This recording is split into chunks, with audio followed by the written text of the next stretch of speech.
श्रावण महीने की दोनों अष्टमियों में से कोई भी अष्टमी, यह भी जरूरी नहीं है कि सोमवार की ही अष्टमी चाहिए। श्रावण महीने की दोनों अष्टमियों में से कोई भी अष्टमी को बेर के पत्ते पर लाल चंदन, बेलपत्री के पत्ते पर पीला चंदन, शमी के पत्र पर केवल कोई चंदन लगाने की जरूरत नहीं, सादा केवल एकदम कुछ भी उसमें लगाकर नहीं, सिंपल। महाराज शमी के 5 पत्ते, बेलपत्री के 5 पत्ते, बेर के 5 पत्ते, क्या क्या चीज है जरा जम के बोलो। शमी के 5 पत्ते, बेर के 5 पत्ते और बेलपत्री के 5 पत्ते। महाराज पहले लाल चंदन वाले पत्ते, फिर बेलपत्री के पत्ते, फिर शमी के पत्ते शिवलिंग के ऊपर समर्पित कर कर उसको उठाकर वापिस लाकर बेलपत्री के पेड़ के नीचे ही 1 लोटा जल समर्पित कर कर पहले पत्ते चढ़ा देंगे, फिर लोटा भर जल समर्पित कर देंगे। उसी चढ़े हुए पत्तों में से 5 बेलपत्र को लेकर अपने घर आ जाए और अवधूतेश्वर महादेव, कौन से महादेव? अवधूतेश्वर महादेव। ये अवधूतेश्वर महादेव कौन से हैं? आपको कथा में कई बार वर्णन करा गया है। शंकर भगवान को क्रोध आया, ब्रह्मा जी ने क्रोध को लिया, समुद्र में डाला। उस रूप को क्रोध का एक रूप था, क्योंकि जो मदिरा पान करने वाले होते हैं, व्यसन करने वाले होते हैं, गलत काम करने वाले होते हैं, इनको सुधार करे जाओ। जितना तुम समझाओगे ये उतना बबूला होंगे। तुम बच्चों से कहोगे गलत लड़के के साथ रहना मत रहे, तो और ज्यादा क्रोध करेगा, और चिड़चिड़ करेगा, और अपशब्द कहेगा। तो ये क्रोध को संयमित कर दे। अवधूतेश्वर महादेव, अवधूतेश्वर महादेव का स्मरण कर 5 पत्तों को लेकर आइए। कुछ समय बाद जैसा जैसा समय की अनुकूलता मिले, आप किसी मदिरा का पान करने वाले या किसी व्यक्ति को वो पत्ते दोगे या प्रसाद के रूप में दो तो अच्छी बात है, किंतु उस पत्ते का थोड़ा थोड़ा भाग भी प्रतिदिन मात्र 21 दिन तक अगर थोड़ा थोड़ा भाग भी दे दिया जाए तो धीरे धीरे धीरे धीरे मदिरा पान, व्यसन, गलत आदतें छूटना प्रारंभ हो जाती है और वो शंकर की शरणागति ग्रहण करते हैं। महाराज शिव अर्चना, ये तो अभी अभी लोगों की थोड़ी सी सोच गलत हो गई। ये दुनिया के लोगों को ये तो मालूम नहीं है भगवान शंकर के लिए। हाँ, शंकर भगवान के पास में भांग रहती है, शंकर भगवान के पास में भांग रखी हुई होती है। शंकर भगवान का भांग का श्रृंगार होता है, क्योंकि उसको बूटी के रूप में, औषधि के रूप में लिया जाए। और कोई कहे कि शंकर भगवान भांग का नशा करते हैं, तो ये संसार के लोगों को समझा देना कि शिव भांग का नशा,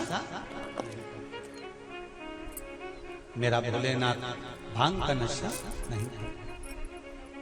2 बार पशुपति व्रत कर लिए, आपने ये कर लिया, आपने प्रदोष कर लिया, आपने सोमवार कर लिया, आपने सारे अनुष्ठान कर लिए, बहुत सारे उपाय भी करे, तो गुरुवार के दिन अगर शिव जी के मंदिर में पानी चढ़ाया जाए, जल चढ़ाया जाए, तो घर में विद्वत्ता का अनुभव होता है। महाराज शादी नहीं हो रही है, बहुत समय से लगन देख रहे हो, शादी नहीं हो रही, बहुत समय से परेशान हो गए कि विवाह ही नहीं हो रहा, हम तो टेंशन में पड़ गए। लड़की 28 साल 30 साल का लड़का हो गया, विवाह नहीं हो रहा, कुछ मत करो। श्रावण महीने की अष्टमी तिथि आए तो अशोक सुंदरी वाली जो जगह है वहां पर हल्दी की 7 बिंदियां लगा दो, लड़का लड़की का हाथ उस बिंदी पर रखवा दो, उसका नाम गोत्र बोलो, उसी हल्दी में उसके हाथ पीला करवा दो और पीपल के पेड़ पर उस हाथ के 5 छापे पड़वा दो। 3 महीने में विवाह पक्का हो जाता है। महाराज उसका इतना, अशोक सुंदरी के उस हल्दी का इतना प्रमाण। विकलांग है, डॉक्टर ने कहा इस बच्चे का विकास नहीं हो रहा, बच्चे की बुद्धि काम नहीं कर रही है, बच्चे का शरीर काम नहीं कर रहा है, कहीं हाथ कहीं पैर में कहीं तकलीफ हो रही है, बच्चे का विकास नहीं हो रहा। 4 साल का हो गया, 5 साल का हो गया, 6 साल का हो गया, बुद्धि काम। तो उस जगह पर भी आप बच्चे से कहोगे ना बेटा शिव जी को जल चढ़ाने जा रहे हो ना, तो ये जो 2 चरण है ना जहां से पानी बहता वहां स्पर्श कर आया करो और पानी पिया करो चढ़ाने के बाद।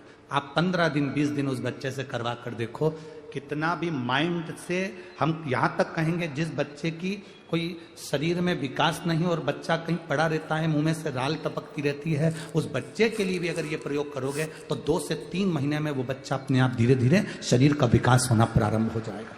हर महीने आता हूं। जब आपके हृदय में कभी कोई बात आ जाए कि बाबा आज मेरा मन ये कह रहा है और आपको सुनना है बाबा, आपको स्वीकारना है बाबा, आपको मेरे मन की बात जानना है बाबा, बस हाथ में चंदन लगाया, बेलपत्री का भाग इस तरह से पकड़कर शिव जी से अपने हृदय की बात कहकर, मेरे देवादिदेव महादेव से दिल से कहकर, अशोक सुंदरी वाली जो जगह होती है, आपको बताया है अशोक सुंदरी का जो स्थान होता है, ये शिवलिंग या अशोक सुंदरी की जगह, इस बेलपत्र को अशोक सुंदरी वाली जगह पर जहाँ शिवलिंग है, शिवलिंग की साइड पर पहले नंबर की पत्ती का मुख होना चाहिए, बस उसको रख दीजिए और उस पर थोड़ी देर हाथ रखकर अपने हृदय की बात मेरे महादेव को दिल से कहकर आ जाइए कि अष्टमी या अगला प्रदोष या अगली शिवरात्रि जब आती है, मेरा महादेव आपकी मनोकामना का भाव पूर्ण करता है। जी का मंदिर तुम जा रहे हो, शिव जी पे जल चढ़ाने के लिए जा रहे हो, तो निवेदन है बीच में तुम्हारी मौसी, काकी, मामा, फूफा, सहेली, रिश्तेदार का नातेदार, बेस्ट फ्रेंड किसी का भी घर पड़ जाए,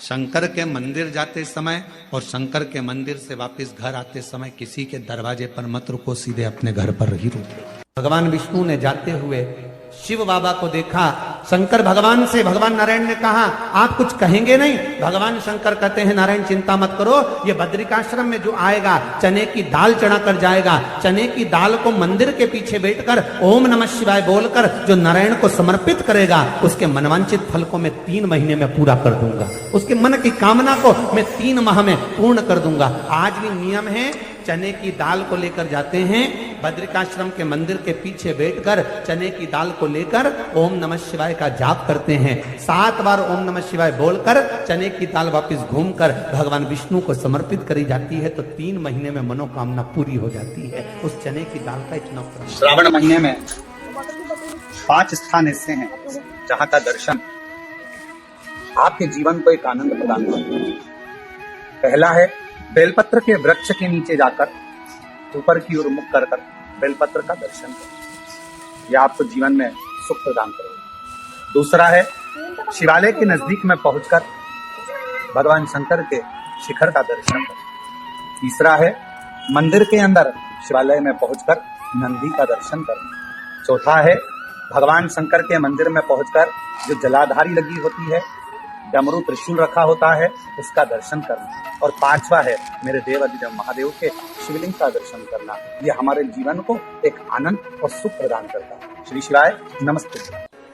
अगर कोई व्यक्ति मंदिर में बेलपत्र चढ़ा हुआ है और बेलपत्र उसने एकत्रित कर लिया मंदिर के अंदर ही, और मंदिर में बेलपत्र एकत्रित कर कर धागा लिया और उस कच्चे धागे में, उस कच्चे धागे के अंदर अगर उस बेलपत्र की डंडी को पीछे से उसने एक एक साधारण सी गांठ लगाकर उस बेलपत्र की माला को सिद्ध कर लिया, हल्की सी कच्चे सूत की गांठ लगाते लगाते मंदिर की चढ़ी हुई बेलपत्र को, शंकर पर चढ़ी हुई बेलपत्र को, शंकर की चढ़ी हुई बेलपत्र को ही उसने गांठ लगाकर जब माला सिद्ध कर ली और सिद्ध कर कर अगर वही माला भगवान शंकर को अर्पित कर देती है, तो कहते हैं कि हमारा फिर पुनर्जन्म होता ही नहीं है, इस संसार सागर से हमारी मुक्ति हो ही जाती है, पुनर्जन्म से हम छूट जाते। इस पवित्र महीने में बाबा देवादिदेव महादेव अपने भक्तों के लिए कुबेर का भंडार खोल देते हैं। ऐसे पवित्र महीने में आप शिव को पाने का प्रयास करें। शिव किसी भौतिक वस्तुओं से प्राप्त नहीं हो सकते। शिव को पाने का सबसे सुंदर तरीका है शिव के मंत्र का जाप करना, भगवान शंकर को जल अर्पित करना, समर्पण करना, और बाबा देव कुछ नहीं तो घर के दरवाजे पर थोड़ा पानी छींटना। तुम ये तो नियम बना सकती है ना कि मैं घर में से पानी लूंगी, मटके में से, परिंदे में से, और घर के बाहर छींटूंगी। क्या होता है मटके का पानी बाहर छींटने से, परिंदे का पानी बाहर छींटने से? तो गरुड़ पुराण के अंतर्गत लिखा है तृतीय अंश के अंदर कि हमारे घर का जो मटका होता है वो मटका परिंडा कहलाता है। परिंडा का मतलब होता है पितरों का स्थान। हम उसमें से जब पानी लेकर घर के दरवाजे पर छींटते हैं तो हमारे द्वार पर जितने भी पितर रात्रि भर में आकर भोजन की याचना करते हैं उस जल से उनकी तृप्ति हो जाती है। तो हमारे पूर्वजों को श्राद्ध पक्ष में पानी देने की भी जरूरत नहीं पड़ती, पिंड देने की भी जरूरत नहीं पड़ती, वो उससे तृप्त हो जाते हैं मात्र जल का सींचन करने से, मात्र जल का सींचन कर देने से। आप कोई नियम मत बनाओ। एक नियम तो बना सकते हो कि पानी बाहर छीटूंगी, एक नियम तो बना सकते हो कि मैं परिंदे पर दिया लगाऊंगी, एक नियम तो बना सकते हो कि मैं दरवाजे पर दिया लगाऊंगी, एक नियम तो बना सकते हो कि एक चावल का दाना मैं प्रतिदिन शंकर जी को चढ़ाऊंगी, ज्यादा नहीं, केवल एक दाना मैं शिव जी को चढ़ाऊंगी। नियम बनाओ, कुछ एक नियम बनाकर चलो आप।